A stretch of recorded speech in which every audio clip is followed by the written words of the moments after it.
৭ শাওয়াল, তৃতীয় হিজরি, রোজ শনিবার। মদিনা শহর থেকে সামান্য দূরে উহুদ পর্বতের পাদদেশে মুখোমুখি হয় দুই প্রতিপক্ষ, একদিকে মক্কার ৩,০০০ কুরাইশ যোদ্ধা, অন্যদিকে মদিনার সাহসী ৭০০ মুসলিম যোদ্ধা। কুরাইশ বাহিনীর নেতৃত্ব ছিল আবু সুফিয়ান এর হাতে।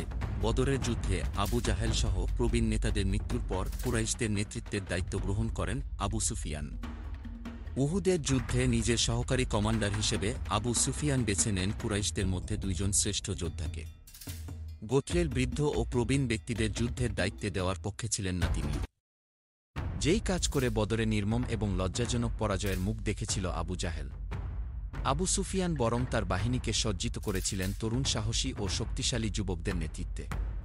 তার দুই সহকারীর একজন ছিলেন বনু মাকজুম গোত্রের খালিদ বিন ওয়ালিদ, যিনি কুরাইশদের মধ্যে সবচেয়ে দুর্দান্ত যোদ্ধা ছিলেন। এই প্রথমবার মুসলিমদের বিরুদ্ধে সশস্ত্র যুদ্ধে অংশ নিচ্ছিলেন। অন্য সহকারী কমান্ডার ছিলেন ইকরামা ইবনে আবু জাহেল। তিনি ছিলেন আবু জাহেলের পুত্র। বদরের যুদ্ধে নিজের পিতা আবু জাহেলের মৃত্যু গত একটি বছর তাকে কুরে কুরে খেয়েছিল। বদরের প্রতিশোধ নিতে মদিনায় আক্রমণ করার জন্য তিনি প্রতিদিন আবু সুফিয়ানকে প্ররোচনা দিয়েছিলেন। কিন্তু আবু সুফিয়ান তাড়াহুড়ো করার পাত্র ছিলেন না।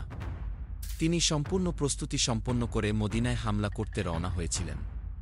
তবে ইকরামা একা নয়, বরং বদরের যুদ্ধে নিহত ১৬ জন কুরাইশ নেতার প্রতিটি পরিবারে উহুদের ময়দানে জমা হয়েছিল বদলা নেওয়ার বাসনায়। তারা এসেছিল মদিনা শহরকে মাটির সাথে মিশিয়ে দিতে আর মুসলিমদের নিশ্চিহ্ন করে দিতে। কেবল পুরুষ যোদ্ধারা নয়, কুরাইশদের একদল নারীও উহুদের ময়দানে হাজির হয়েছিল। তাদের মধ্যে হিন্দা, যার পিতা উতবা ইবনে রাবিয়া, চাচা সাহেবা আর ভাই ওয়ালিদ বদরের যুদ্ধে মারা ছিলেন। পিতা, চাচা এবং ভাই হারানোর যন্ত্রণা হিন্দাকে উন্মাদ করে তুলেছিল। উহুদের যুদ্ধে কুরাইশ বাহিনীতে উপস্থিত ছিলেন আর একজন, যার কথা আমাদেরকে বিশেষভাবে মনে রাখতে হবে, যার নাম ওয়াশি। ওয়াশি ছিলেন বর্ষা নিক্ষেপকারী, অত্যন্ত পারদর্শী। তার নিক্ষিপ্ত বর্ষা কখনো লক্ষ্যভ্রষ্ট হতো না। মক্কার কুরাইশরা নেতা জুবায়ের ইবনে মতিমের গোলাম ছিলেন ওয়াশি। মুনিব জুবায়েরের এক চাচা বদরের যুদ্ধে নিহত হয়েছিল। জুবায়ের ওয়াশিকে প্রস্তাব দিয়েছিলেন, আমার চাচার মৃত্যুর বদলা হিসেবে তুমি মুহাম্মদের চাচা হামজাকে হত্যা করতে পারলে তাহলে তুমি মুক্তি পাবে। অন্যদিকে হিন্দা ওয়াশিকে এই প্রস্তাব দিয়েছিল যে তার পিতা উতবার হত্যাকারী হামজাকে যদি ওয়াশি হত্যা করতে পারে তাহলে হিন্দার গায়ে পরিহিত মণিমুক্তারের মালিক হবে। ওয়াশি মুসলমানদের সাথে কোনো শত্রুতা ছিল না, শুধুমাত্র দাসত্বের শৃঙ্খল থেকে মুক্তি আর মহামূল্যবান অলঙ্কারের লোভ তাকে উহুদের ময়দানে টেনে নিয়েছিল। এদিকে রাসূল সাল্লাল্লাহু আলাইহি ওয়াসাল্লামের নেতৃত্বে মুসলিম বাহিনীর অগ্রভাগে উপস্থিত ছিলেন আমির হামজা রাদিয়াল্লাহু তাআলা আনহু, আবু বকর, ওমর, আলী, সাদ বিন আবু ওয়াক্কাসের মতো সাহসী যোদ্ধারা। মদিনা থেকে রওনা দেওয়ার সময় মুসলিম বাহিনীর সংখ্যা ছিল ১,০০০, কিন্তু যুদ্ধের প্রাক্কালে মদিনার মুনাফিক সর্দার আবদুল্লাহ ইবনে উবাই এর নেতৃত্বে তার অনুগত ৩০০ সেনা যুদ্ধস্থল ত্যাগ করে। ফলে মুসলিম বাহিনীর সংখ্যা ৭০০ জনে নেমে আসে, যা কুরাইশদের বাহিনীর সংখ্যা থেকে ৪ ভাগের ১ ভাগও নয়। তথাপি রাসূলের নেতৃত্বে মুসলিম বাহিনীর মনোবল ছিল অত্যন্ত উঁচু। পূর্ববর্তী বদরের যুদ্ধে অংশ নেওয়া ৩০০ যোদ্ধার প্রায় সবাই উহুদে উপস্থিত ছিলেন। উহুদের প্রেক্ষাপট জানতে হলে আমাদেরকে স্মরণ করতে হবে বদর ও তার পূর্বের ঘটনা। মূলত এই যুদ্ধ ধর্মীয় ও বাণিজ্যিক কারণ। প্রথমত, মদিনা ইসলাম ধর্মের প্রচার প্রসারিতকে কোনোভাবে মেনে নিতে পারছিল না মক্কার কুরাইশরা, কেননা সারা আরবকে ধর্মীয় বিষয়ে নেতৃত্ব দিতে কুরাইশ সম্পাদয়। নতুন ধর্মের আবির্ভাব তাদের এই নেতৃত্বকে চ্যালেঞ্জের মুখে ফেলেছিল। তবুও তাদের যুদ্ধের দ্বিতীয় কারণ ও প্রধান উদ্দেশ্য ছিল মক্কার বাণিজ্য পথ পুনরুদ্ধার করা। বাণিজ্যের জন্য কুরাইশেরা সবচেয়ে বেশি নির্ভর করত শাম দেশ তথা সিরিয়ার উপর, আর সিরিয়া যাতায়াত করতে হতে মদিনার পাশ দিয়ে। মুসলিমরা মদিনায় ঘাঁটি স্থাপনের পর কুরাইশদের সেই বাণিজ্য পথ অরক্ষিত হয়ে পড়ে। বদরের যুদ্ধের আগে পরে কুরাইশদের বাণিজ্যিক কাফেলার উপর মুসলিমরা কয়েক দফা আক্রমণ চালিয়েছিল, ফলে সিরিয়ার সাথে সব ধরনের ব্যবসা বাণিজ্য বন্ধ হয়ে যাওয়ার উপক্রম হয়। তাই নিজেদের অস্তিত্ব রক্ষার স্বার্থে কুরাইশরা মদিনা শহরকে ধুলির সঙ্গে মিশিয়ে দিতে চায় এবং মুসলিমদেরকে নিশ্চিহ্ন করা কিংবা তাদেরকে উৎখাত করে মদিনা শাসনকর্তা হিসেবে অমুসলিম কাউকে নিয়োগ করাই ছিল কুরাইশদের সবচেয়ে বড় উদ্দেশ্য। এদিকে রসূল সাল্লাল্লাহু আলাইহি ওয়াসাল্লাম ও তার সাহাবীদের উদ্দেশ্য ছিল এই আক্রমণ প্রতিহত করে মদিনাকে অক্ষত রাখা। মক্কি বাহিনীর উগ্র যাত্রার সংবাদ পৌঁছানোর পর রসূল সাল্লাল্লাহু আলাইহি ওয়াসাল্লাম তার সাহাবীদের নিয়ে পরামর্শ করেন। পরামর্শ শেষে সিদ্ধান্ত হয় মদিনা শহরের বাইরে গিয়ে আক্রমণ প্রতিহত করা হবে। অতঃপর মদিনা থেকে 1000 যোদ্ধা নিয়ে তিনি রওনা হন। কিন্তু যুদ্ধস্থলে পৌঁছানোর পূর্ব মুহূর্তে আবদুল্লাহ ইবনে ওবাই তার অনুগত ৩০ সৈন্যসহ সেখান থেকে শুটকি পড়ে যান, ফলে রয়ে যান আল্লাহ ও তার রসূলের প্রতি বিশ্বাসে অটল মাত্র ৭০০ যোদ্ধা। ওহুদের কুরাইশরা যেখানে তাঁবু ফেলেছিল খানিকটা দূরে ওহুদের পাহাড়ের পাদদেশে কৌশলগতভাবে সুবিধাজনক স্থানে অবস্থান নেন মুসলিম বাহিনী। রাসূল সাল্লাল্লাহু আলাইহি ওয়াসাল্লাম এমন অবস্থানে সৈন্য সমাবেশ গঠন করেন যেখানে কোনো সমস্যা হলে সহজেই পাহাড়ে ডাল বেয়ে উপরে উঠে যেতে পারবে এবং পরিস্থিতি সামাল দিতে পারবে। জায়গাটি ছিল ৩ দিক থেকে পাহাড় এবং উঁচু ঢিলা ঘেরা, ফলে ৪ গুণ শক্তিশালী কুরাইশ বাহিনী একযোগে হামলা করতে পারবে না, বরং শুধুমাত্র সম্মুখভাগ দিয়ে তারা আক্রমণ করতে পারবে। তবে দক্ষিণ পূর্বে একটি সংকীর্ণ ও খানিকটা নিচু গিরিপথ ছিল, যেখান দিয়ে কুরাইশরা পেছন থেকে আক্রমণের সুযোগ পেত।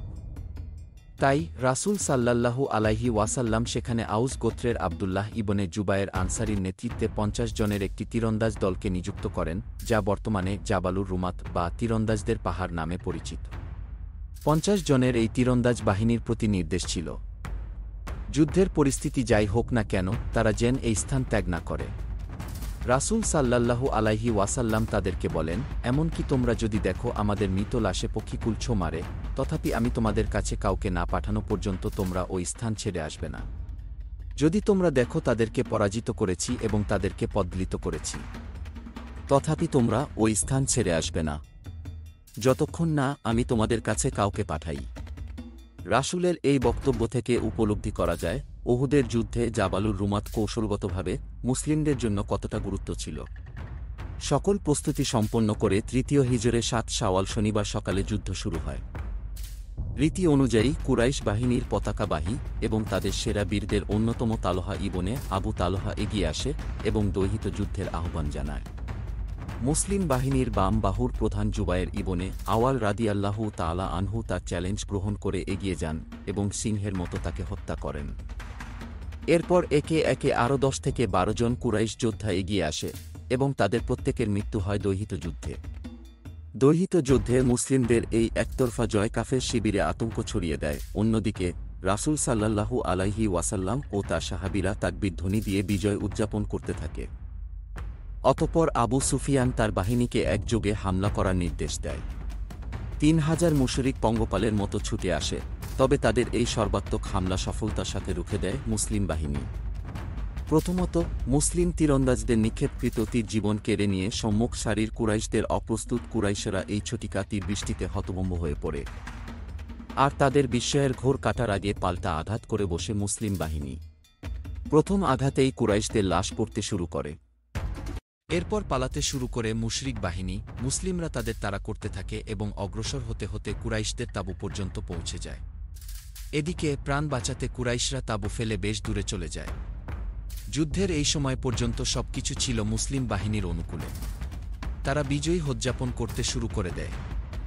কুরাইশদের তাঁবুতে পৌঁছানোর পর যুদ্ধের চেয়ে গনিমত সংগ্রহে মনোযোগী হয়ে পড়ে।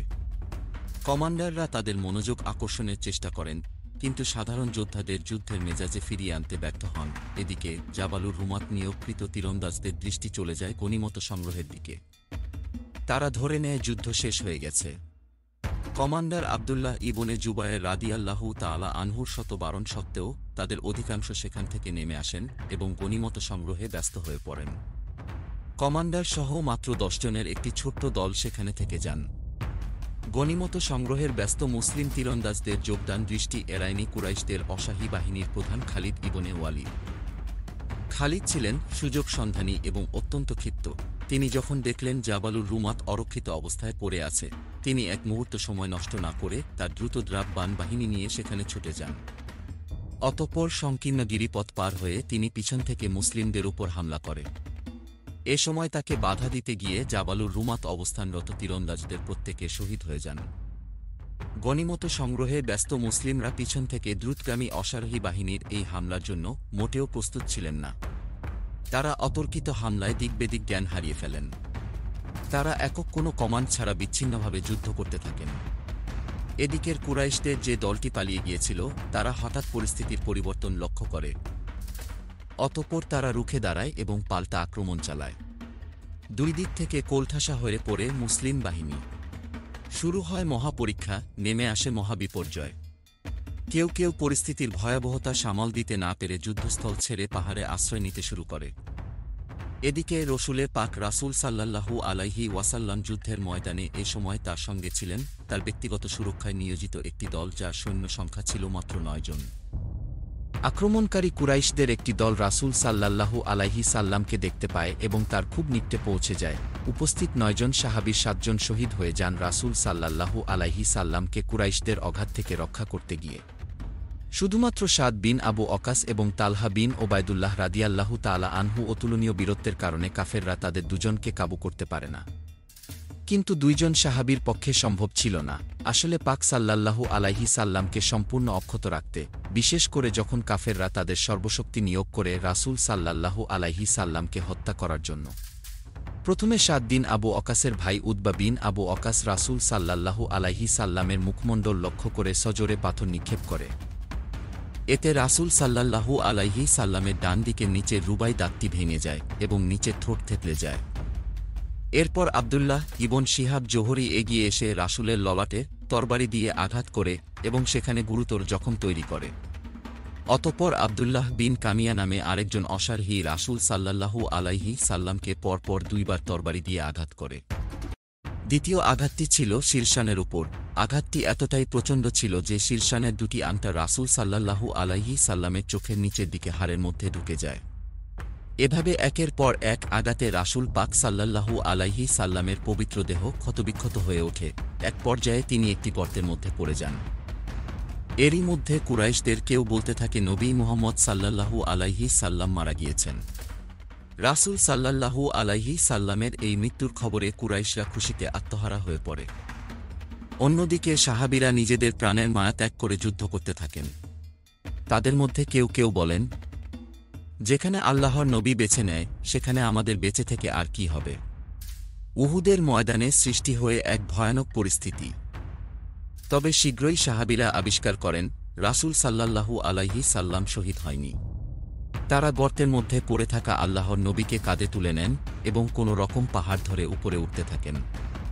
অন্য সাহাবীরাও এই সংবাদ জানতে পারেন এবং দ্রুত পাহাড়ে আশ্রয় নিতে লাগেন।